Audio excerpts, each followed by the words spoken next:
কবিতাৰ শিৰোনাম বিষাদ। কবি ৰঘুনাথ চৌধুৰী। পুষ্পকাননত আছিল এজুপি ধুনীয়া শেৱালি ফুল। ধীৰ বতাহত হৈছিল ধৰা গোন্ধতে আমোল মোল। আকাশী নৰ্তকী খঞ্জনী অপ্সৰা বিচিত্ৰ কাচোনে কাচি। বিৰহ বিধুৰা প্ৰকৃতিৱালাক দিছিল অমিয়া যাচি।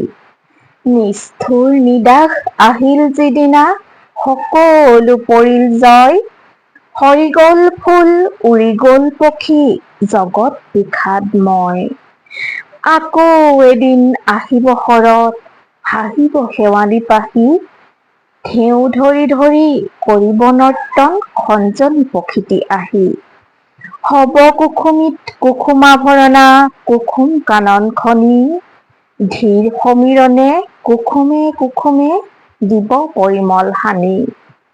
কিন্তু মোৰ সেই মানস কুসুম গৈছে যিদিনা সৰি। সৌন্দৰ্য পৰাগ শূন্য হিয়া খনি নুঠে আৰু ঠন ধৰি। ধন্যবাদ।